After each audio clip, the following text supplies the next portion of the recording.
Bonjour à tous et merci d'être sur Elm TV pour votre émission À cœur ouvert. Notre invité est M. Pascal Affi-N'Guessan. M. Pascal Affi-N'Guessan, bonjour. Bonjour. Merci d'avoir accepté notre invitation à cœur ouvert sur Elm TV.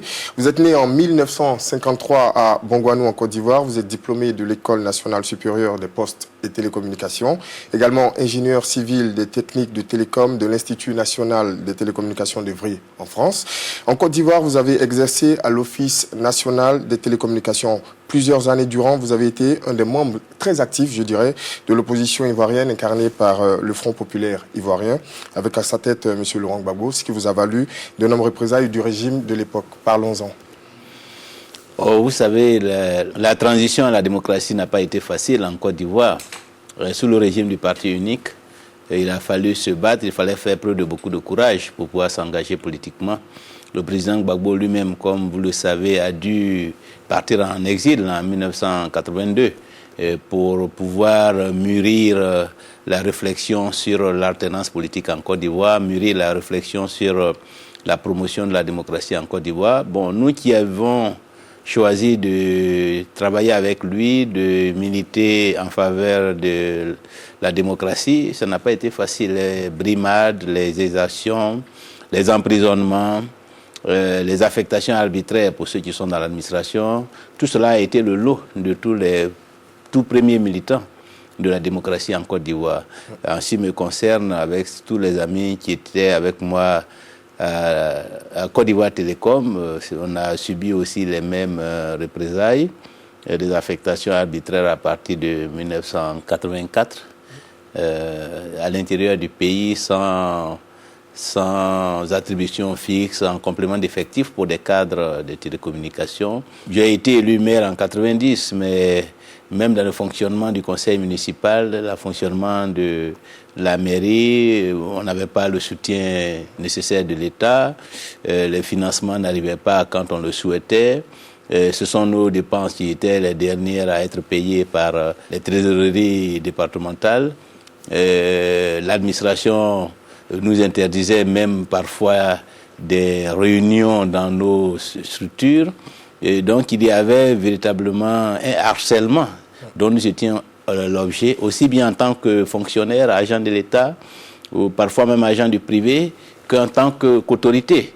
Et donc, c'était le début de la démocratie. Ce n'a pas été facile, mais il fallait résister. Vous parliez de brimades, de représailles, de prison. À vous entendre, on a l'impression que ces différentes répressions n'ont en aucun cas ébranlé votre conviction politique. Non, pas plus du tout. On vous brime, plus vous évoluez politiquement. La preuve, en 90, vous avez été maire de Bongouanou. C'est ça. Mais vous savez que l'aspiration à la liberté, à la démocratie était très très forte au sein de l'opinion ivoirienne. À telle enseigne que tous ceux qui se sont mobilisés, qui se sont levés pour lutter, bénéficiaient tout de même de la reconnaissance de l'opinion. Et ensuite, nous étions convaincus que c'était nécessaire pour l'avenir de notre pays. Nous étions convaincus que cette lutte-là ne pouvait pas échouer, que nous étions dans la vérité, nous étions dans la voie de l'avenir. Donc, cela constituait des motivations supplémentaires face, disons, au parti unique, qui était aux abois, qui avait des résultats médiocres au plan économique et social. Et donc, ce sont surtout la situation de notre pays qui constituait une source de motivation, situation qu'il fallait nécessairement changer. De janvier 2000 à octobre 2000, vous êtes ministre de l'Industrie et du Tourisme pendant la transition militaire installée après le coup d'État de décembre 1999. J'ai une question. Pourquoi avoir participé à un gouvernement sous un régime militaire pour vous qui étiez un féru de démocratie? Le régime militaire était un fait accompli. Et maintenant, le problème était de savoir quelle position politique adopter vis-à-vis de ce régime. Est-ce qu'il fallait lui laisser toute la latitude d'organiser son maintien, ou au contraire, il fallait-il s'engager et agir de manière à ce que la transition soit une parenthèse. Au niveau du Front populaire ivoirien, nous avons fait la seconde option, c'est-à-dire de nous impliquer de manière à mettre fin le plus rapidement possible au régime de transition militaire. Et c'est ce que nous avons fait. Et je pense que notre engagement a été salutaire pour la Côte d'Ivoire. C'est cela parce que vous avez été l'un des acteurs importants de la victoire de votre candidat, l'opposant historique, aux élections présidentielles de 2000 en tant que directeur de campagne, ce qui vous vaut d'être nommé Premier ministre. Qu'avez-vous exactement fait, M. Pascal Affi-N'Guessan, d'octobre 2000 à mars 2003 ? Nous avons fait beaucoup de choses. D'abord, nous avons trouvé un pays en lambeaux, sur tous les plans. Ce qui était visible à première vue, c'était la fracture sociale. Les affrontements, les morts qui avaient accompagné la transition militaire et l'élection présidentielle de 2000. C'était la division au sein de la classe politique, c'était des mandats d'arrêt qui avaient été lancés auparavant par le régime défunt contre certains hommes politiques de l'opposition, les arrestations de toute nature. Tout cela avait créé une situation de confusion. Le pays était véritablement en lambeaux. Il fallait donc reconstruire la cohésion nationale. Ensuite, il y avait la situation économique qui était désastreuse. Une croissance économique de moins 2,3% à notre arrivée, un endettement exorbitant, des passifs de toute nature, des secteurs économiques entiers qui étaient désorganisés dans le secteur de l'agriculture, de l'énergie. En tout cas, nous avons hérité d'un pays à reconstruire totalement. Et donc, il fallait s'attaquer à tout cela. Et la stratégie que nous avons adoptée, c'est d'abord de travailler à raffermir la cohésion nationale. Et donc, en proposant un gouvernement d'ouverture, de manière à rassembler tous les fils du pays autour d'une plateforme de gouvernement et à faire en sorte que nous nous serrons les coudes pour donner une chance au pays de se relever. Deuxième axe, c'est véritablement le redressement économique. Nous n'avions plus de relations économiques avec les institutions financières internationales, rompues depuis 1998 du fait de la mauvaise gestion du régime précédent. Il fallait donc recoller les morceaux, il fallait renégocier, avoir un programme parce que le pays était hyper endetté. Et donc cela constituait un second défi qu'il fallait relever le plus rapidement possible, car sans croissance économique, sans ressources suffisantes, il était impossible de résoudre le lourd handicap social que nous avons accumulé depuis près de 30 ans dans le domaine de l'éducation, de la santé, des infrastructures, du logement. Dans tous les domaines, nous avions des passifs importants. Pour cela, le pays avait besoin de ressources financières qu'il ne pouvait pas trouver sur place immédiatement. Il fallait faire appel à l'aide internationale, au concours du Fonds monétaire et de la Banque mondiale. Donc cela a constitué le deuxième axe. Nous avons travaillé d'arrache-pied et 6 mois après, nous avons pu obtenir un programme intérimaire avec le Fonds monétaire et 1 an après, nous avons pu conclure un programme appuyé par le Fonds monétaire international qui nous permettait vraiment d'appréhender l'avenir avec beaucoup d'optimisme. Donc, en 1 an, nous avons fait passer le budget, disons la croissance qui était négative de moins 2,3% à plus 0,1%, donc un bond de près de 2,4%. Et nous escomptions faire 3% en 2002 et après passer à 5-6% de manière à ce que le pays renoue avec la prospérité et que la pauvreté puisse reculer dans le pays. Et donc, nous avons engagé de profondes réformes. Dans la filière énergie, dans le secteur énergie, nous avions d'importants déficits.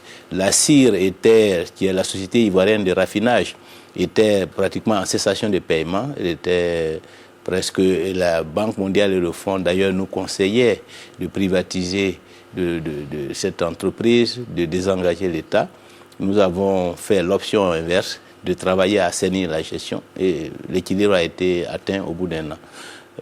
Dans la filière, nous avons aussi repris la réforme de la filière café-cacao de manière à impliquer davantage les opérateurs de la filière, notamment les producteurs, et à améliorer le revenu versé aux paysans. En l'espace de 2 ans, nous sommes passés pratiquement de près de 450 milliards distribués chaque année aux producteurs dans la filière à 1100 milliards. Également des réformes dans le secteur de l'éducation nationale. Dans le secteur de l'éducation nationale, la grande ambition du président, c'était la démocratisation de l'éducation. Faire en sorte que l'accessibilité soit améliorée. Donc, suppression du port obligatoire de l'uniforme, de manière à alléger les charges en faveur des parents. institution de la gratuité des ouvrages et des manuels, développement du programme de cantine scolaire de manière à ce que les enfants puissent se restaurer sur place et que cela puisse jouer sur donc, le taux brut de scolarisation. Donc un certain nombre de mesures. Nous avons aussi lancé un grand programme en faveur de la santé à travers la mise en place de l'assurance maladie universelle. Les textes ont été pris, les structures ont commencé à se mettre en place et logiquement, en mars 2003, nous devrions lancer le projet pilote d'assurance maladie, malheureusement. Malheureusement, en mars 2003, il vous a fallu sceller votre fauteuil de Premier ministre sous la pression de l'opposition, de la communauté internationale et de la rébellion armée qui a attaqué la Côte d'Ivoire en septembre 2002. Comment vous avez vécu cela ? Vous savez, cela a été un moment très très difficile pour le pays et pour les autorités gouvernementales. Parce que en septembre 2002, nous ne nous attendions pas du tout à une tentative de coup d'État, à plus forte raison à une rébellion. Étant donné tous les efforts que nous avions entrepris depuis 2000 pour rassembler la classe politique, gouvernement d'ouverture, initiative afin que tous les partis politiques participent au processus démocratique à travers les élections municipales, puis les élections des conseils généraux, organisation d'un forum de la réconciliation nationale pour que les Ivoiriens se parlent entre eux et lavent le linge sale en famille. Forum qui a bénéficié du soutien international, de la présence du président John Kufuor du Ghana qui est venu vraiment lancer un appel en faveur de toute la classe politique. Tous les efforts pour faire en sorte que les dirigeants qui étaient en exil puissent rentrer et que ceux-mêmes qui avaient connu des déboires à l'occasion de l'élection présidentielle et qui étaient retranchés chez eux soient présents à ce forum, de manière à véritablement, je dirais, reconstituer l'harmonie, la sérénité au sein de la classe politique. Et puis, bon, en août 2002, après l'élection des conseils généraux, le RDR, qui était le seul parti qui jusque-là traînait les pieds, est entré au gouvernement. Donc, nous étions convaincus que la phase de la fracture sociale était passée. Et donc, c'est avec beaucoup de surprises que nous avons enregistré en septembre 2002 cette attaque dont nous ne savions pas trop bien d'où elle venait. Il y a eu donc beaucoup de supputations pendant quelques jours sur l'origine de l'attaque, sur les tenants et les aboutissants. Aujourd'hui, on sait qui a attaqué ? Oui, bien sûr. Aujourd'hui, nous savons que c'est le RDR avec son chef, le Premier ministre Alassane Dramane Ouattara, qui était le principal commanditaire et qui bénéficiait du soutien d'un certain nombre de puissances étrangères qui estimaient que la politique ou les autorités en place en Côte d'Ivoire ne correspondaient pas par leur profil et par leur politique à ce qu'ils souhaitaient et qu'il fallait donc organiser leur départ de manière à ce que le pays soit géré conformément à ce qui a été décidé depuis le début des indépendances, donc une vision néocoloniale. Et donc ce régime était perçu comme trop indépendantiste, trop porté sur la liberté, sur la souveraineté nationale, et une politique qui était faite surtout au profit des Ivoiriens et non au profit des intérêts étrangers. Donc c'est tout cela qui justifiait l'engagement international de certaines puissances et le soutien donc à la rébellion. Bon, il a fallu d'abord se battre militairement pour stopper l'avancée de la rébellion, avec les résultats plus ou moins probants. Ensuite, il y a également une résistance populaire. Il fallait ensuite organiser la résistance populaire pour pouvoir soutenir les institutions de la République. Il fallait ensuite mener une campagne diplomatique à travers de nombreuses négociations pour essayer de trouver une solution pacifique à la crise. Et puis, en définitive, composer avec la rébellion. Je dirais malheureusement, parce que ce n'était pas, je dirais, une bonne leçon que nous laissions à la démocratie que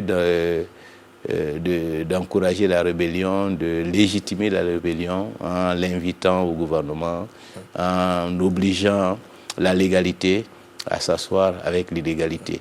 Mais dans l'intérêt de la Côte d'Ivoire, dans l'intérêt de la paix, nous n'avons pas opposé de résistance à ce schéma, parce que pour nous, la paix n'avait pas de prix. Et pour la paix et pour la stabilité du pays, il fallait être prêt à tous les sacrifices, à tous les compromis, sans entrer dans la compromission. Avant de refermer ce chapitre, je serais amené à vous poser cette question. Quel est le secret de la résistance du président Laurent Gbagbo? 8 ans de pression extérieure, interne comme externe. Mais le secret, c'est la proximité avec le peuple, la légitimité de sa cause et l'aspiration profonde des Ivoiriens à véritablement être indépendants et à se prendre en charge, à s'assumer, à prendre leur destin en main. Je crois que ce sont ces 3 éléments-là qui justifient que le peuple se soit mobilisé à partir de septembre 2002. Mais cette mobilisation n'était pas, disons, la première expression de soutien populaire. Cette expression s'était déjà manifestée en octobre 2000 face à la junte militaire lorsque feu le général Robert Gueye a tenté de faire un hold-up électoral à l'issue des élections, qu'il a dissous la commission chargée de proclamer les résultats et qui s'est autoproclamé élu.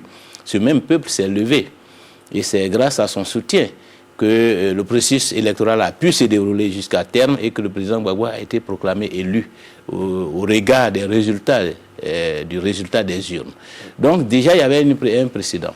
Et donc en 2002, ce soutien s'est aussi manifesté automatiquement parce que le régime du président était l'expression de la volonté populaire. Il n'est pas arrivé au pouvoir de façon en trichant. Il a gagné, il bénéficiait d'une forte légitimité. Ensuite, le travail qu'il était en train de faire commençait à porter ses fruits. Les Ivoiriens avaient bien apprécié les résultats économiques, politiques, sociaux. Ils étaient convaincus qu'avec cette équipe-là, le pays pouvait se redresser. Et donc, ils ne pouvaient pas s'associer à une tentative de renversement dont ils ignoraient l'origine et les acteurs. Et donc, c'est pourquoi ce mouvement s'est levé. Donc, la proximité, la pertinence du projet, puis la légitimité dont il jouissait, ce sont ces éléments-là qui sont à la base du sursaut national. Monsieur Pascal Afin-Guessan, les élections, c'est dans quelques jours, mais en mars 2008, vous aviez dit, et je vous cite, « Nous n'irons pas aux élections sans le désarmement des ex-rebelles ou des rebelles ». Fin de citation. Les ex-rebelles, monsieur le Premier ministre, n'ont toujours pas désarmé, que les élections vont se tenir dans quelques jours. Bon, on ne peut pas dire a priori qu'ils n'ont pas totalement désarmé. Le désarmement a plusieurs volets. Je dirais qu'il y a un volet peut-être psychologique qui est dans les mentalités, qui est dans la vision. Aujourd'hui, nous pouvons dire que la rébellion a désarmé. Depuis l'accord de Ouaga en 2007, la rébellion a renoncé officiellement à renverser les institutions par la violence. Il y a encore des comme-zones. C'est vrai qu'au plan militaire, la question du désarmement n'est pas totalement réglée. Mais nous y allons parce que nous savons que l'élection elle-même est un moment, est une occasion d'agir en faveur d'un désarmement total. Et nous savons aussi que même après les élections, il faudra poursuivre le travail de désarmement parce que officiellement les gens peuvent avoir renoncé aux armes, mais dans la réalité, il peut y avoir encore des caches d'armes, il peut y avoir des combattants qui aient gardé par devers eux des armes. Il faudrait donc un vaste programme, je dirais, de lutte contre la détention illégale et la circulation des armes qu'il faudra mettre en œuvre. Donc nous sommes dans un processus, nous sommes dans une dynamique et nous considérons que l'élection doit être une occasion, un moment pour pouvoir amplifier cette dynamique. C'est pourquoi nous allons aux élections alors que le désarmement n'est pas totalement achevé. Nous nous battrons comme nous l'avons fait par le passé pour que les armes qui seraient encore détenues par des ex-combattants ne soient pas un obstacle au bon déroulement des élections et à la proclamation des résultats. Les résultats, c'est justement dans quelques jours. L'ambiance qui prévaut, est-ce qu'elle vous satisfait? Oui, je pense que l'ambiance est satisfaisante. Même s'il y a quelques éléments de préoccupation, l'ambiance est satisfaisante dans la mesure où nous n'imaginions pas que nous pourrions arriver à des élections dans ce contexte-là. Voilà. Pendant tout le temps où les uns et les autres poussaient à ce qu'on aille aux élections, il y avait des raisons de craindre que ces élections se tiennent dans des conditions plus difficiles, dans la confusion de façon générale. Alors qu'aujourd'hui, les candidats circulent à travers le pays, ils tiennent des meetings, ils s'adressent aux populations et globalement, les choses se passent bien. Il y a, comme dans toute élection, et en particulier dans un contexte de sortie de crise, quelques actes d'agression, de perturbation par-ci par-là, mais pour le moment, ces actes-là n'ont pas dépassé le seuil qui puisse préoccuper.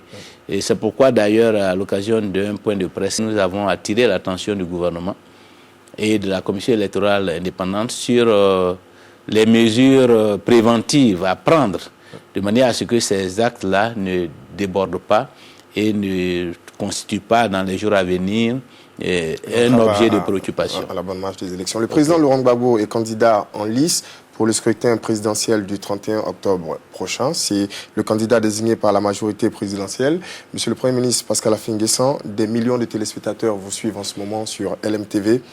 Dites-leur pourquoi voter Laurent Gbagbo. Il y a 1001 raisons de voter Laurent Gbagbo. Mais j'en citerai peut-être les principales sur les plans personnels et sur le plan, je dirais, programmatique, sur le plan de la vision. Laurent Gbagbo, parce que en tant qu'homme politique, en tant que leader politique, il est celui qui cumule le plus grand nombre d'atouts, le plus grand nombre de capacités, le plus grand nombre de valeurs par rapport à tous les autres candidats qui sont en liste aujourd'hui. La première qualité, c'est d'abord son courage politique. Son courage politique dont il a fait la démonstration depuis qu'il est sur la scène politique. C'est le père de la démocratie en Côte d'Ivoire. C'est par son courage, par son combat qu'aujourd'hui la Côte d'Ivoire est dans un processus démocratique. Les autres ont joué contre la démocratie. Les autres ont été les tenants du parti unique, donc de l'absolutisme, de la dictature du parti unique. Il est le père de la démocratie. Et cette démocratie ne s'est pas installée comme ça dans l'euphorie. Je dirais c'est dans la lutte, dans l'adversité. Il a connu l'exil, il a fait la prison à cause de cela. Et malgré cela, il a tenu bon. Il a continué à lutter. Il est issu d'une ethnie qui n'est pas majoritaire en Côte d'Ivoire. Il a su rassembler autour de lui un large éventail de cadres, de responsables, de leaders d'opinion. Et donc, c'est tout cela qui fait que Laurent Gbagbo a une place à part en Côte d'Ivoire. Il s'est construit, il s'est bâti lui-même à la force de ses muscles, de son intelligence et de son engagement. En 1995, quand il y a eu le boycott actif, Laurent Gbagbo n'a pas hésité à assumer. Quel que soit ce que cela pouvait coûter, il a assumé que oui, c'est moi qui ai donné le mot d'ordre. Donc, au lieu de vous en prendre à mes militants, je suis là et je suis prêt à répondre de ces actes-là devant n'importe quelle juridiction. En 2002, au moment de l'attaque du 19 septembre, Laurent Gbagbo était en mission en Italie. Mais dès qu'il a eu connaissance de cette agression, il n'a pas hésité une minute pour prendre son avion et revenir au pays dans un environnement qui était incertain, où la ville d'Abidjan était prise d'assaut par les rebelles, par les assaillants. On pouvait craindre donc n'importe quelle attaque sur l'aéroport d'Abidjan. Mais Laurent Gbagbo est descendu. Et c'est parce qu'il est revenu que le peuple a pris confiance, que les institutions ont repris confiance et qu'elles ont commencé à fonctionner. À la différence de ses adversaires qui tous, dès la première attaque, cherchent d'abord à préserver leur intégrité physique, à se mettre loin de la scène Il utilise justement cet argument lors de ces meetings qui drainent beaucoup de monde. C'est ça. Et les derniers sondages lui donnent vainqueur justement de cette élection présidentielle. Est-ce que ces indicateurs vous mettent vraiment en confiance, Monsieur le Premier ministre? Oui, ce sont des indicateurs qui viennent confirmer ce que nous-mêmes nous sentons confusément et ce que le peuple lui-même exprime à travers le soutien. Si Laurent Gbagbo n'avait pas le soutien du peuple, il aurait perdu la guerre face à la rébellion. C'est le soutien populaire qui a été son principal atout. Donc, les Ivoiriens, eux, avaient déjà voté. Avant même le 31 octobre, ils avaient déjà voté. Ils avaient voté en faveur du soutien à Laurent Gbagbo. Et c'est parce que ce soutien était acquis que Laurent Gbagbo n'est pas tombé. Voilà. Et qu'il a pu même faire face à l'adversité même internationale. Parce que tout le monde s'est rendu compte que manifestement, ce régime était légitime, il y avait un ancrage fort avec la population et qu'on ne pouvait pas détacher Laurent Gbagbo du peuple et disons, l'exécuter politiquement. Ça, c'est un élément important. Mais je voudrais terminer avec votre première question en indiquant qu'en dehors de l'homme, il y a sa vision, il y a son programme. Laurent Gbagbo est l'homme du changement. Aujourd'hui, la Côte d'Ivoire aspire à rompre avec le passé, caractérisé par la politique du parti unique, la politique de violation des droits de l'homme et des libertés, caractérisée par une économie dirigiste étatique qui n'a orientée essentiellement autour de l'agriculture avec le couple café-cacao, qui n'a pas su résister au choc des années 80. Aujourd'hui, la Côte d'Ivoire veut se moderniser, elle veut se démocratiser, elle veut vivre une véritable liberté, elle veut être une économie moderne avec une industrie florissante et une croissance durable. C'est cela, elle veut aussi lutter contre la pauvreté, elle veut la modernité au niveau social, en matière de santé, en matière d'éducation, en matière de logement, en matière de développement local, en matière d'éclairage public. Et tous ces programmes, Laurent Gbagbo a commencé à les mettre en œuvre. Donc c'est véritablement l'homme qui a les capacités personnelles, mais ensuite qui a une ambition, une vision pour la Côte d'Ivoire, qui a un projet pertinent, un projet qui fait, je dirais, pratiquement l'unanimité au sein de l'opinion ivoirienne. Et c'est pour ces raisons-là que Laurent Gbagbo ne peut pas ne pas gagner. Je vais finir avec cette question, Monsieur le Premier ministre. Votre candidat, le candidat Laurent Gbagbo, déclarait dans un magazine politique international, à la question qui lui a été posée de savoir qui il craignait vraiment des deux candidats, Alassane Ouattara et Henri Konan Bédié. Il a répondu Henri Konan Bédié. Pourquoi? Est-ce qu'il est envisageable, s'il y a un second tour des alliances, vous êtes plus proche de qui, vous pensez?